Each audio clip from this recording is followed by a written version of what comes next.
Hi guys, today we're going to be working in the front flower bed. We're going to be doing a little tweaking to the bed and replacing a few boxwoods.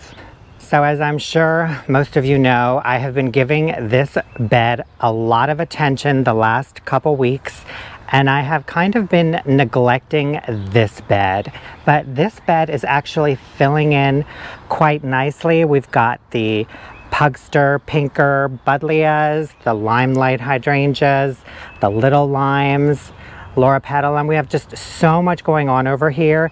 And look at the Miss Violet butterfly bush.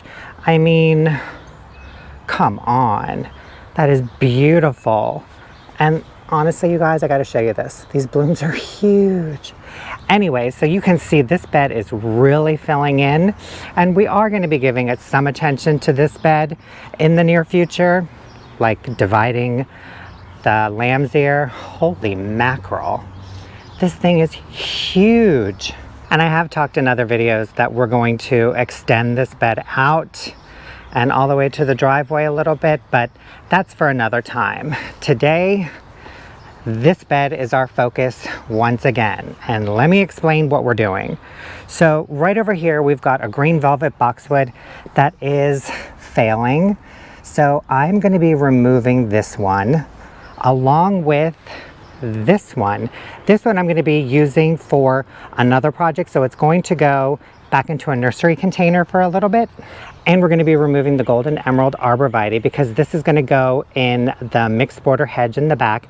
And we're going to be replacing all of these with these. Look at these. Not these two, just these four. These are the Green Tower Boxwoods from Monrovia. I have been eyeing these for a couple months now, and I finally pulled the trigger and got them. Aren't they beautiful? You guys, these are amazing. And one of the most amazing things about these is that they can grow upwards of 9 feet tall, but only 1 to 2 feet wide. And that's kind of unheard of in a boxwood. I don't think there's too many varieties out there that can do that. And it's got beautiful bright green glossy leaves. So gotta love that. But look at that, 2 feet tall, 9 feet wide. Unreal. They're hardy in zones 5 through 9, and I'm just so excited to get these in here. Plus, I think this is exactly what this space needs because everything is pretty much similar in height. We've got our taller pieces in the back and then we graduate down, but we don't have anything with any significant height other than the one golden arborvitae over there, and I kind of want something a little bit more balanced. So we're going to pop these boxwoods here, here, here, and right there, replacing the arborvitae. And I think that is going to give us the height and the balance that this space needs. And of course, I decided to do this after I mulch. So we're not going to use the auger today. I'm just going to use a shovel. We're going to get these plants out of the ground and get the boxwoods in. Here we go.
All right guys, got all the plants out. And I've got one of the boxwoods positioned in its hole, and oh my God, it looks so good. I know it may look a little bit similar to the sky pencil holly, but we're gonna keep that in check a little bit lower, and then this, we can let it grow to whatever desired height, but it looks so good. Oh, I still need to come in and put some starter fertilizer in and just pack all the soil back in, but I'm excited. 3 more to go. I did bring the 9-inch auger out. After getting that first one out, these root balls are really deep and digging was becoming a little cumbersome, especially in this humidity. So we got the 9-inch auger, we'll aug some holes and I'll clean up afterwards.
All right guys, I got them all planted. They're watered in, mulched. I cleaned the entire area up and I cannot wait to show these to you because they look so good. Everything's all nice and clean. And look at these. Oh, don't they look so good? Oh my goodness, I love them. And you can see from the back, and we do have some space back there. I don't like planting anything right up against the house, but they look so good. Now I'm gonna step back. Doesn't that just balance the whole thing out? I mean, oh, it is so pretty. I love it. And I put the arborvitae and the boxwood back into nursery containers. This buddleia was in the corner over there where the new boxwood is now planted. I got them all potted up, watered in, and they're a little heavy. So I'm gonna wait for Mo to get home and he can help me bring them into the backyard. I am so happy with these boxwoods. I wish I had pulled the trigger sooner and got them because this is exactly what the space needed to balance the whole thing out. And I just love them, you guys. They look so good. Now, again, these grow 9 feet tall and only 2 feet wide. They're hardy in zones 5 through 9. They can handle a whole wide variety of light requirements from full sun, part shade, and they can handle pretty much any type of soil as long as it's well draining. All right, guys, now that we have this project done, we're gonna head inside to the grow room because I have another project that I wanna get done today. All right guys, we're upstairs in the grow room and it sounds a little echoey in here to me, so if the audio sounds a little funny, I apologize. But we are gonna be working on our second project today and we're gonna be potting up our African violet cuttings that we propagated. If you guys remember, about 3 months ago, I groomed up some of my African violets and I took a bunch of the leaf cuttings and propped them into some soil, put them on a humidity dome and let them be, and we have a whole bunch of new plants to pot up. Some of them are even blooming, you guys. So check this out. Look at that. We have new plants everywhere. We even have blooms. So these 3 rows, I used rooting hormone. These 3 rows, I did not. And honestly, you guys, I can't really tell a difference. If anything, it looks like there's more plants on this side than there is on the side with the rooting hormone. But oh my gosh, blooms. Now, a couple of these are really rooted in, but I don't see any new, oh wait, there's some new growth right there. Oh, perfect. So some of these I may leave in here depending on what we find, but all of the leaves look really good. This one is dying a little bit, but I don't see, do you guys see anything? I don't see any growth from that one, but check this out. All right, let me got the camera set up. Check this out. Can you guys see all the roots coming through the bottom of the cell tray? Crazy. Love it. All right, guys, I'm going to show you on one of them how to remove them from the cell tray, separate them from the mother leaf, and get them all potted up in these 3-inch terracotta pots. And then we'll just kind of speed up the rest of the process. All right, guys, we're going to start by filling our container with soil. I'm using Espoma's African Violet mix. It's a loftier, barky mix as opposed to like potting soil. It's quick draining and it allows for a lot more airflow and oxygen through the roots, which African violets need that because their root system is shallow and it's delicate. So they don't want to be sitting in wet soil and they don't want to be suffocated with soil that's compacted. So this is perfect. So we're going to start with a little bit of soil.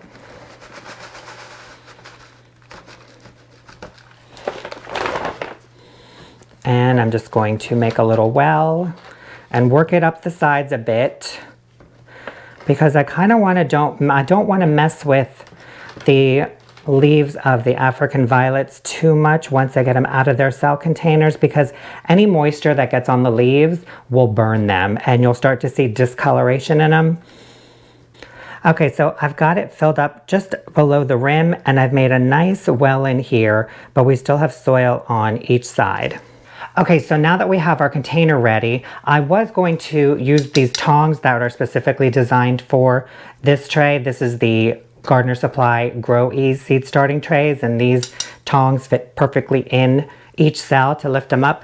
But I'm not going to this time because the growth of these plants are huge and I don't want to damage any of the stems or the leaves. So I'm just going to come in right under the mother plant leaf and just lift them out.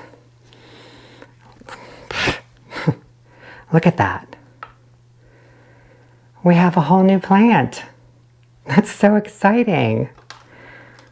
Okay, so now what you can do is you can plant this whole thing up and then just let the mother stem die off, or you can break it off. I'm gonna leave it because it is firmly attached here.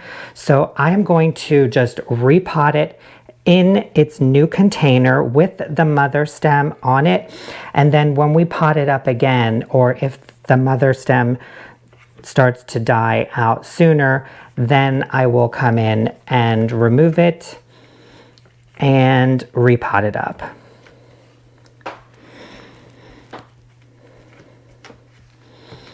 And there it is. All right, guys, I'm gonna get the rest of these done, then I'll come back around and I'll show you them all.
Okay, so now I want to show you on one of them how to remove the mother stem. So on this one you can see we've got all of the new growth right there, and the mother stem is right there. So what you want to do is just slowly remove the soil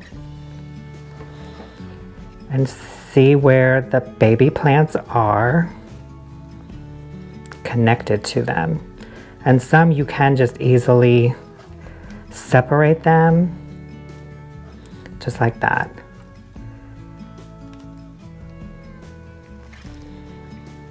And then this is our new plant. And you can see the root system right there. Perfect. So I will just pop this right in.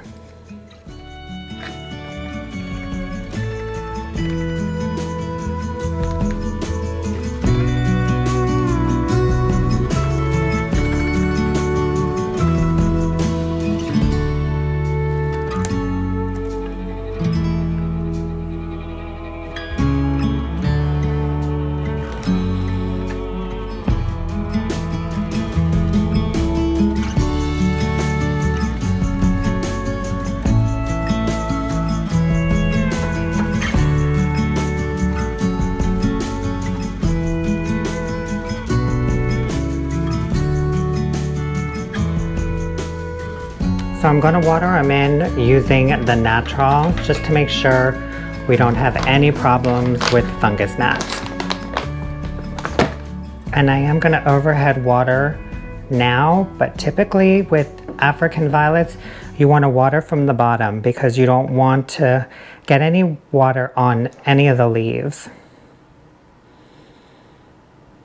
I'm just going to water them in and get the soil nice and settled. Make sure there's no air pockets in here. All right guys, here they are. We got 17 new plants out of just grooming and trimming our other African violets. I've got 7 leaves left in here. There was no growth on any of them, but they still are pretty snug in here. So I may put these back under the grow lights and see if I can't propagate them anymore, or I may just discard them because 17 African violet plants is quite a haul. I love the blooms on this one. And these came from 3 different plants, so I have no idea what color the other blooms are gonna be. So that'll be kind of fun to watch them. So they're all watered in, and I'm just gonna let them sit in this tray and soak up any additional water that has drained out. That way the entire container is nice and moist and these will be happy. I will put them under the grow lights for another week or so, and then I'll come back in and give them a little dose of fertilizer. I didn't want to do it right now because they've kind of been through enough already. This is what I use to fertilize. It's the African Violet specific liquid fertilizer. And I usually just take like a half a capful and I put it into a quart-sized watering can, fill it up and just water them all in. What a great day. We got the boxwoods planted and that area looks so good, you guys. And then we were able to come up here and get all of these African violets repotted. And I am just so happy that we were able to do this because I have been keeping an eye on these and I knew that they were ready to go. So I'm glad that we finally had the opportunity to do it. Anyways, guys, that's it for this video. Thank you so much for watching. I hope you enjoyed it and we'll see you in the next one. Have a great day. Bye.